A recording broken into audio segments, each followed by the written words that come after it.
This week on Cartoon Dumpster Dive, we cover the cartoon pilot, Bubsy. What could possibly go wrong?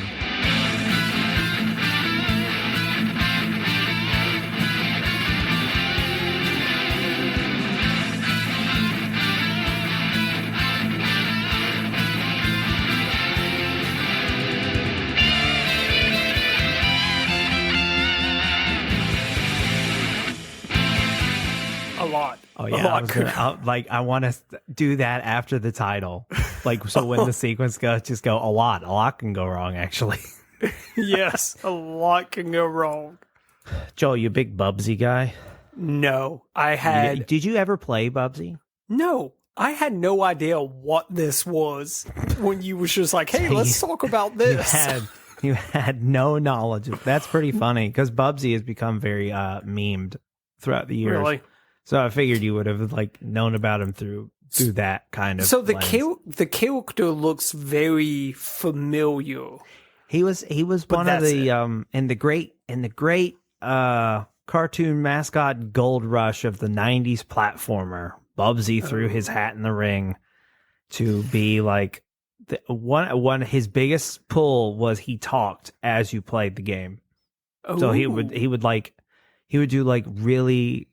do one-liners, but they were all super fucking annoying. So kind of like Gex the gecko. Yeah, but he's pre-Gex. Yeah. Before Gex. Yeah, because Gex was... I played Gex on the Sega Saturn, and then he had 3D games afterwards. But there is a 2D Gex. Yeah, and I'm pretty sure on the Sega Saturn. What, the first Bubsy game was released in 1993? Really? Super Nintendo, yep. The same year as the pilot. They had something, didn't they? Thought they had something. They thought, hey, we've got gold here. So I only know of one person who legitimately played Bubsy. Who's that, Andrew? During Bubsy. My wife. And I think we've just come to the conclusion my wife isn't a big gamer, and I think it's because she played Bubsy. And that just that hobby just went... It was just like, you know what?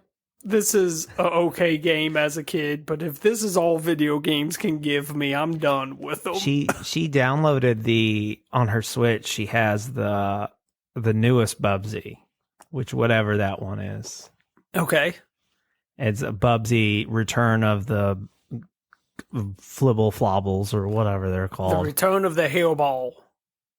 Is it really? No, That's what it's called? Oh, I wouldn't know.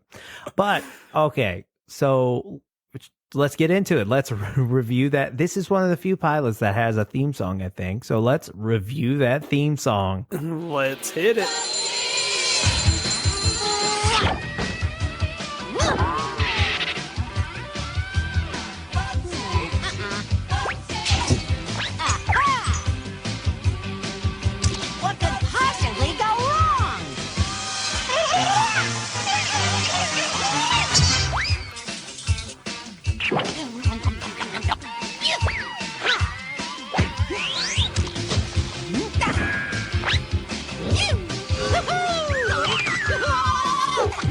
This is the kind of intro I expect from like an early 90s Saturday morning 90s. cartoon. Yeah. It is not great. No, that's him. That's him, Joel. That's Bubsy. Look at him. Look at him go. Possibly go wrong. Yeah, apparently that's in the games too. That's his catchphrase.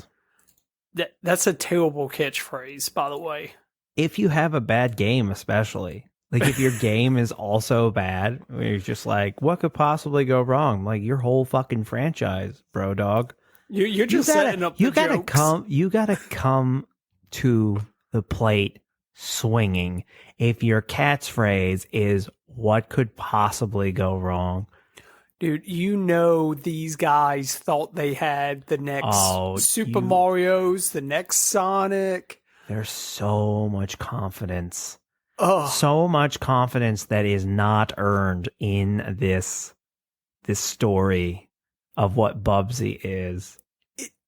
It blows my mind to just think about like a studio, like a video game company is like, we're gonna make this character and we know this is gonna be an immediate success. So let's get a cartoon going. Let's do everything else because this is gonna make us money. They were so confident in this.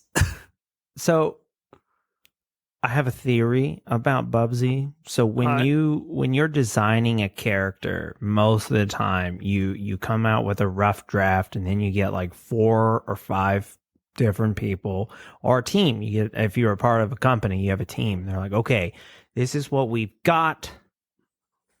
Let's workshop this and see what we can like. Let's dial it in. And I think they were just like, we nailed it. First try. We got it. No, what notes? No notes. A bobcat who's a sassy bobcat with an exclamation point shirt.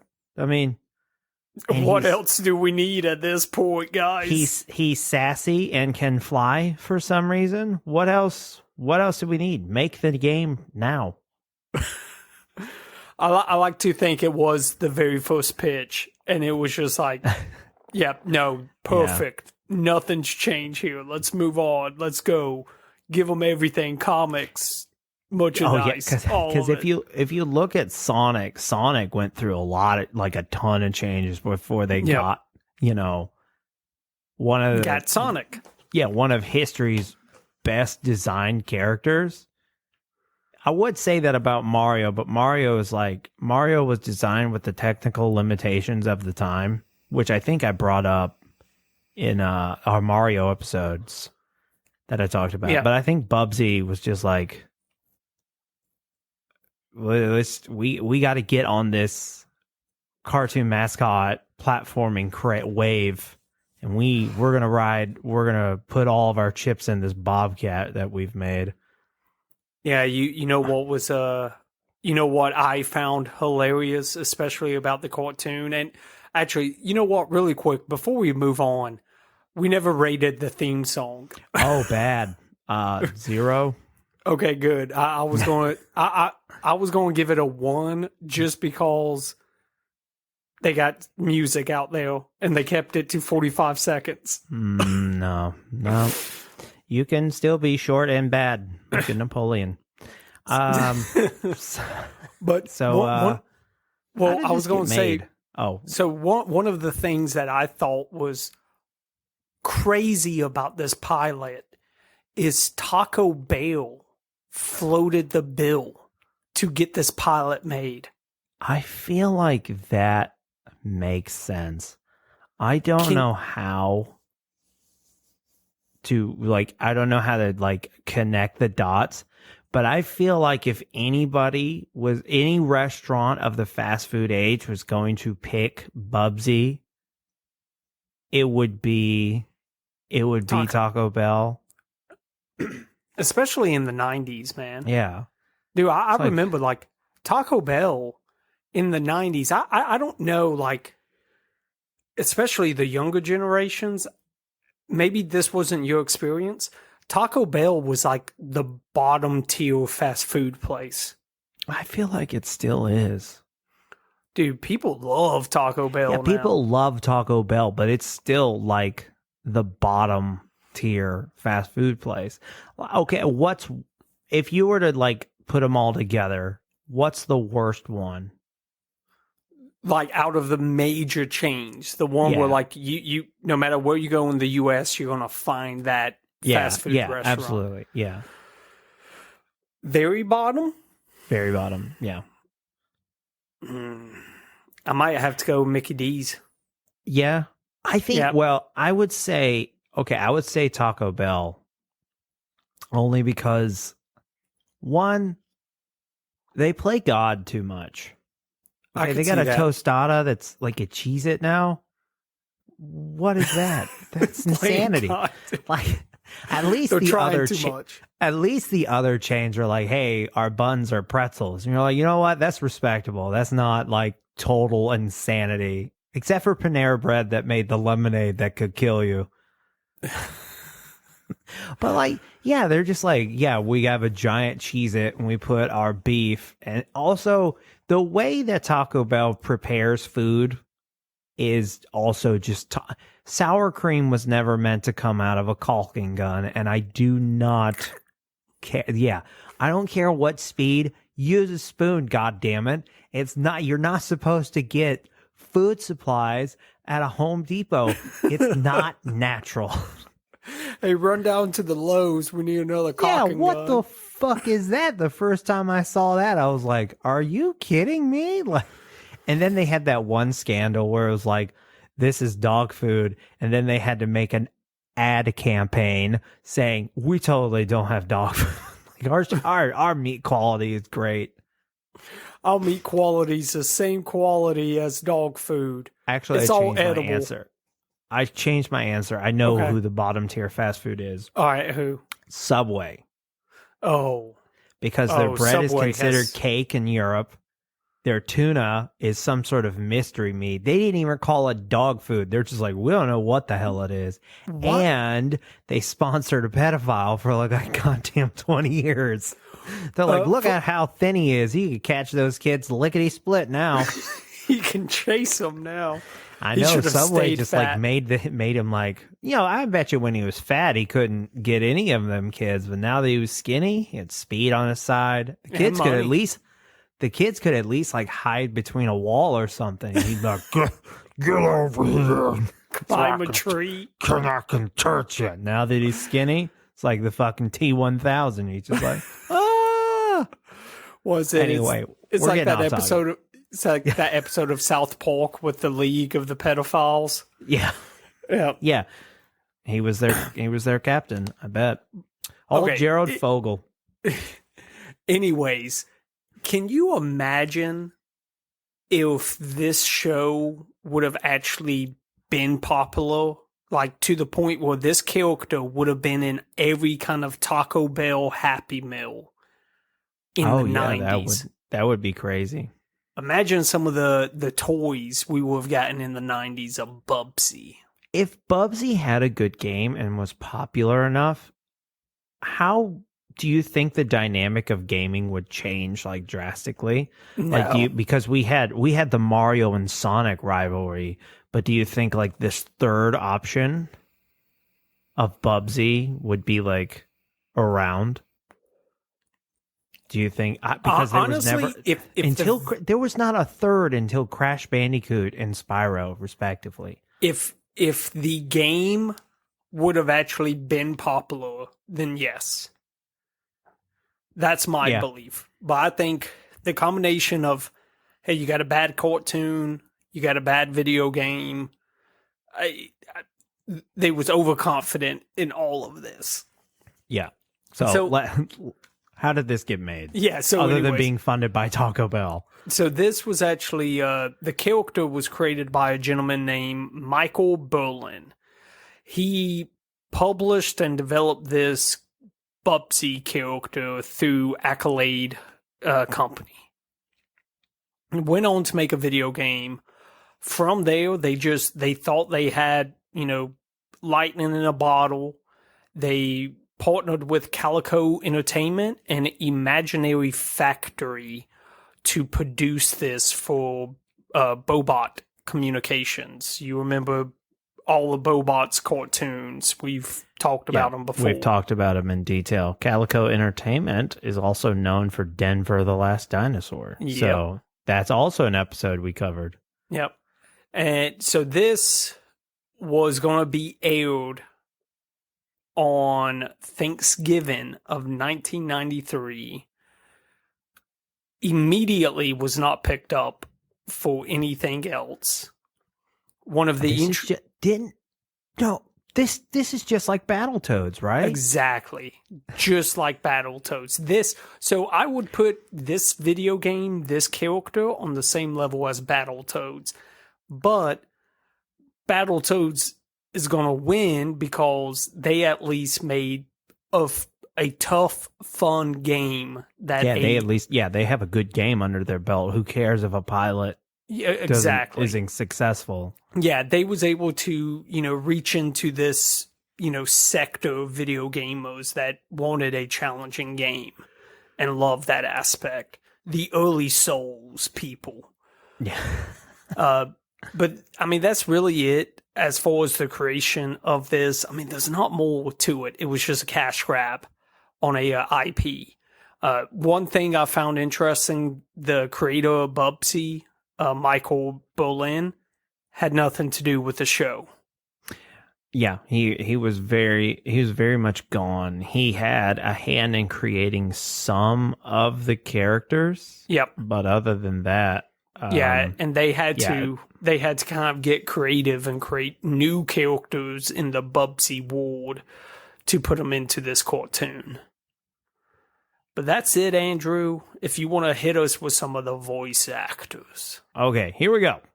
The voice cast for Bubsy is Rob Paulsen is Bubsy Bobcat. Jim Cummings is Sid the Vicious Shrew and TV host. Pat Fraley is Arnold Armadillo, Virgil Reality. Tress McNeil is Oblivia and Terrence Bobcat. Neil Ross is Balzella Buzzard and News Anchor. BJ Ward is Ali Cassandra and Tressa Bobcat. And that's it. Short and sweet. Short and sweet. Rob Paulsen. Poor guy. We could do their other works, but those are all super known voice actors, so I don't want to waste everyone's time. I feel like this is Rob Paulsen's second failure launch thing that we covered. Okay, because he was the Fruit Salad Island guy. He was Coconut Fred, right? Yeah, he was Coconut Fred. Because I mean, he has a lot of success. He was Yakko Warner. He was Pinky. Yeah, he's Carl Weezer, stuff like that. He's been in G.I. Joe, early in. So this to me, this one makes sense with Rob Paulsen. That this is early 90s. He's still voice acting isn't that big. Right. He's doing multiple different voices out there, just making that money, right? Coconut Fred or whatever that one, I don't excuse him for that one because that one was in the 2000s. He was established at that point. So one of the things that I find kind of funny about this, before YouTube came around, there was one way to watch the Bubsy cartoon pilot. And that is if you had Super Bubsy on the PC. Oh. And it contained a copy of the pilot if they collected 20 television sets in the game. So that was supposed to be considered a reward in Super Bubsy. You mean to tell me they released a video game where you get this achievement, and at the end of the achievement, guess what you get to watch now? A really shitty cartoon pilot, yeah. I mean, if you're that much of a fan of Bubsy, which there is, I count one. Yeah, there's gotta be. I married her. So. Unbeknownst to you. Yeah, I know. I don't know how I feel about. No, I'm just kidding. So there's a few things about this show. Before we talk about the show, I want to talk about a few things. When it got onto YouTube, it was torn the fuck apart. Okay. And I know that, I guess since it went to YouTube, finally people were able to go to Rob Paulsen and be like, hey, what do you think about the Bubsy cartoon? He goes, the only good thing about that show is the check cleared. That's the nicest thing he had to say about it. My man. Here's a little tidbit of information. There was actually, Joel, a contest, a Bubsy Watch and Win contest. Oh. Accolade teamed up with software. What does ETC stand for? I don't remember. And they held a contest that required fans to watch the pilot episode on TV and write down their 3 favorite characters on an entry form attached to a flyer.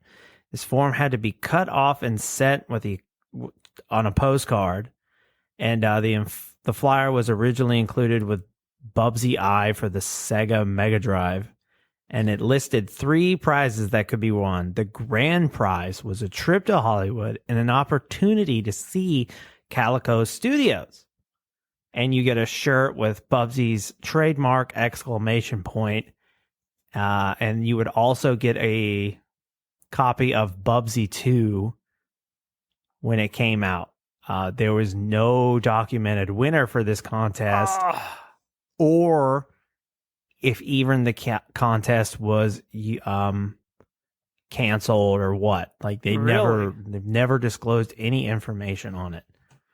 I'm sure it was probably like a witness protection thing. Whoever won it, they was just like, hey, my friends and family can't know that I won this.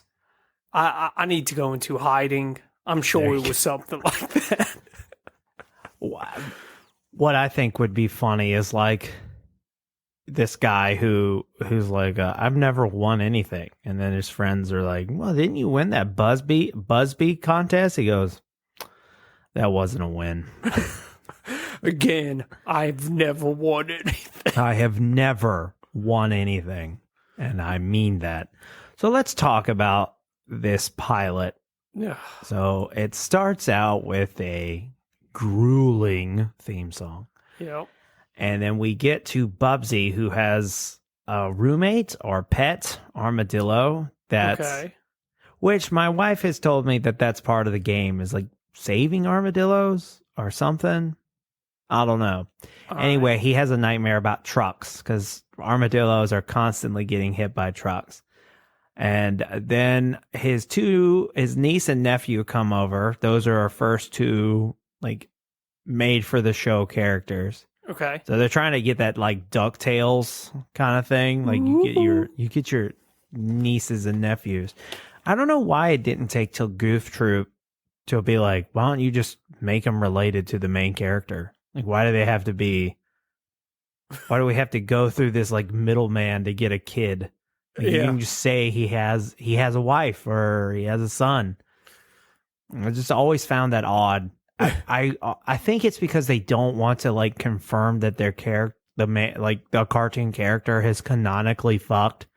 So but it's like also they're kidnapping kids. So that's the better alternative. They always get dropped off. So like with Huey, Dewey, and Louie, the whole reason that they hang out with Scrooge McDuck is because Donald's on deployment in the original DuckTales. But I mean, it's just like, but they're also Donald's nephews. Yeah, like so it's like, where are their real parents? They explained that in the reboot, but they never touch on this until like. It's just a bunch of like relatives just dropping off. Yeah, they're like just kids. Hell, even Mickey Mouse has nieces and nephews, and he has many. So like, you could definitely be like, hey, they had kids. They've been together forever. The only cartoon or fictional couple that shouldn't have kids, and even they had kids, was Kermit and Piggy. Miss Piggy. Yeah. Yeah, that one was. Don't really know how that one works. Also, if you remember, Fozzie and Kermit are brothers in the first Muppets movie. Really? Yeah. You don't remember? They show a picture of their dad, and like it's like Fozzie with the green fur and the like little weird tuff that Kermit has. Let's hear your best Kermit the Frog, Andrew. Kermit the Frog here. Nice. Yeah, pretty good. Pretty good. Anyway, I like it. So I don't know. I don't want to say that Busby has a lisp, but he has some sort of speech impediment that sounds like he has buckets of saliva in each cheek. He's like, what could possibly go wrong? It's just like I feel like his mouth is full, like, you know, when you sniff a sour candy and you just keep salivating. I think like he's just maybe got some under his lip or whatever, and that's why he sounds the way he does. Anyway, his niece and nephew come over and they torture that armadillo for a while, and then on TV they they see this thing about a virtual reality helmet that'll make your imagination virtual reality's helmet, and it'll make anything you imagine true. And he goes, Nothing and could he go needs wrong. somebody to test it. And Bubsy's like, I can test it. What could possibly go wrong? And then they pan over to the villain, Cassandra Claw. Okay. And 2 henchmen, a buzzard and a shrew. And they look like villains. Oh yeah, point. no, they. I mean, a buzzard is never going to be a hero. It's just not possible. I love the buzzard from Looney Tunes. Which way did he go? But so we have that, and then they're like, Cassandra Claw's like, I'm already the richest cat in the world, but if I had that thing, I could be more rich. Okay. Which, Agreed. you know, typical million billionaire behavior. It's never enough. Never. How are you going to buy that $80 million plane? Yeah, you know, you got to fly to space. Exactly. So she tells, and like the buzzard's like fancy and the shrew's like stupid, and they team up together and they go and try to get this virtual reality helmet, and hijinks ensue. Everybody gets basically a turn with the helmet at one point. It's I hate using the term cringy, but it was a slog to watch this 24-minute I didn't pilot. I didn't even go 24 minutes in. I literally just went probably 5 minutes in and was just like, no, this is enough. I remember you texting me like 30 sec. He texted me, he was like, 30 seconds in, I can definitely see why this belongs on Cartoon Dumpster Dive. And it's true. It's truly a terrible, terrible piece of media. And I understand needing to work as a voice actor, but sometimes I feel like sometimes your dignity needs to just pray needs to come into play. As Rob said, just pray that the check clears. Yeah, hopefully the check cleared for all of them and not just Rob. Yeah, and hopefully the check is worth it. Yeah, I know. It's like it reminded me of what D.L. Hughley said when he got paid for Soul Plane. He was like, I catch that check with a fucking mask on. I feel I could see Rob Paulson being like, hey, I've never heard of this Bubsy show. Just cash the check, man. Okay, let's not make this weird.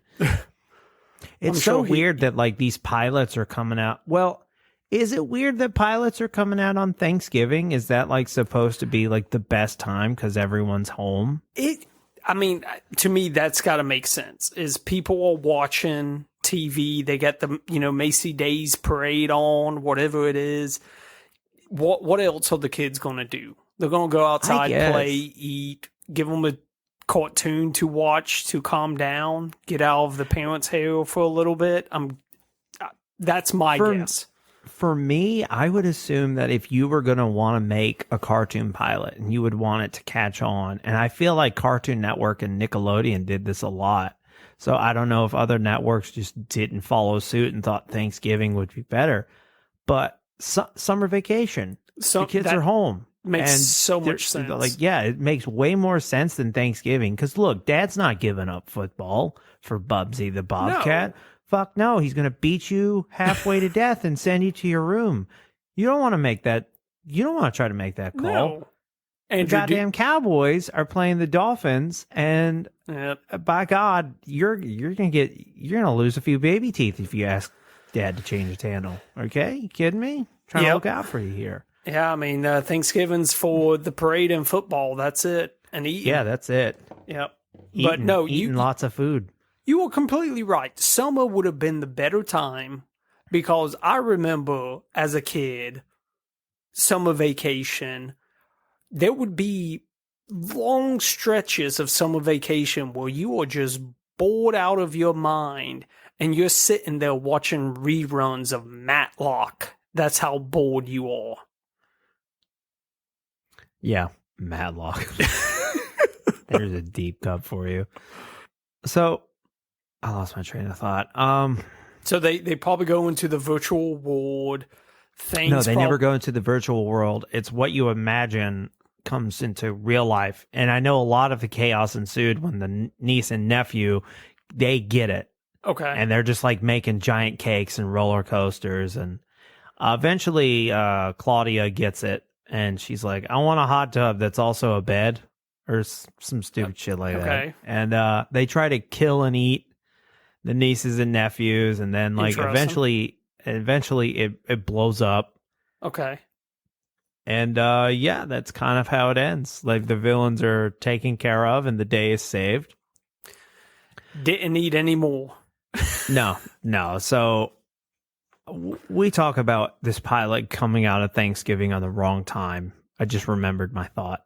Okay. We talk about how like, oh yeah, they should have released it during summer vacation. I really want to like be clear about this. There was nothing that was going to save this from being picked up for a series. Like, no.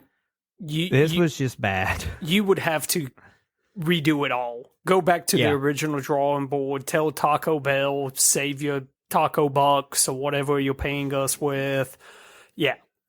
Anything that's funded by an 89-cent burrito has no chance of being too good. No possible chance. Go out. I mean, it wasn't really that great to look at. It was designed very jaggedly. Yep. It's just like it's a hard show to look at. Everything about this is just terrible. There was no redeeming quality.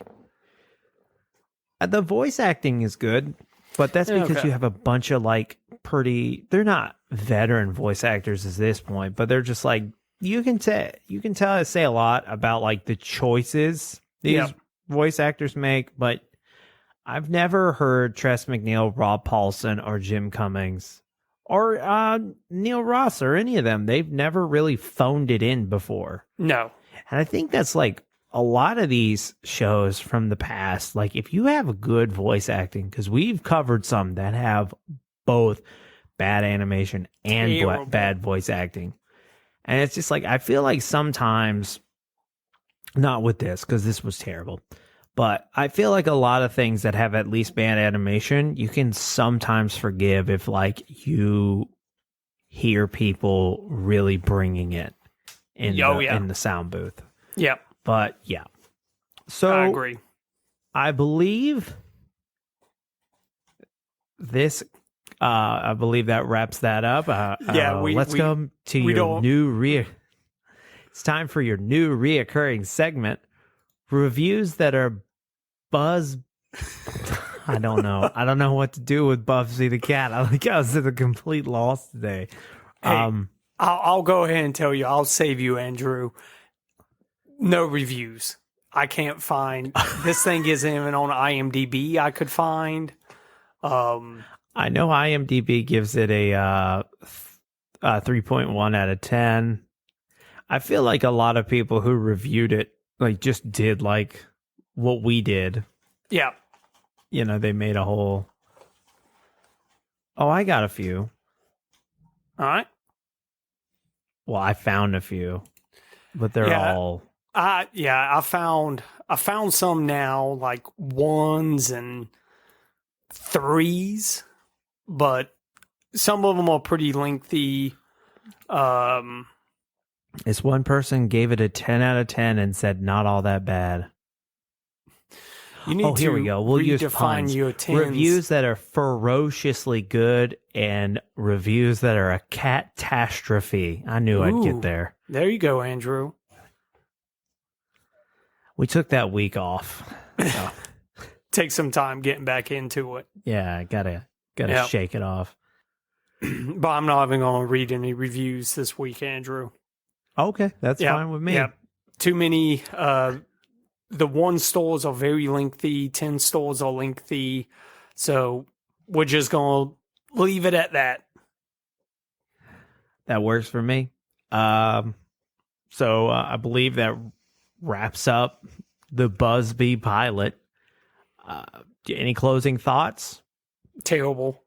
Don't even watch it for like laughs. Just listen to us talk about it. Yeah, just listen to us talk about it. Like we did enough. Yeah. I feel like there are things that just aren't like there are things out there that are like, oh man, this is hilarious, it's so bad, and then there are things like this is just bad. Yeah, you get zero. It's like enjoyment. when you get hurt, like your friend gets hurt, and like there's sometimes when your friend gets hurt, like he gets hit in the balls with like a rake or something. You're like, ha, that's funny. But then there's like other things where your friend gets hit by a car.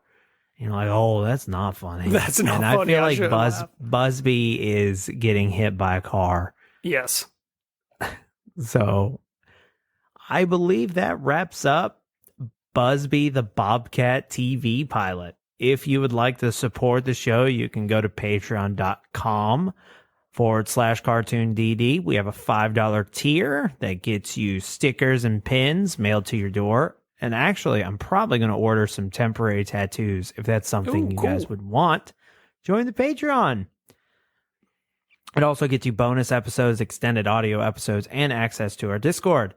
We have an X handle, Cartoon DD. We are Cartoon Dumpster Dive on all other social media platforms. We're also Cartoon Dumpster Dive on all podcast platforms, just in case if you were wondering. We have an email account, cartoondumpsterdive@gmail.com. And as always, we'd love it if you give a 5-star review on the podcasting platform of your choice. We're already not a failed pilot, but we won't get killed by a bobcat if you give us a 5-star review. Have a great rest of your week. And see you.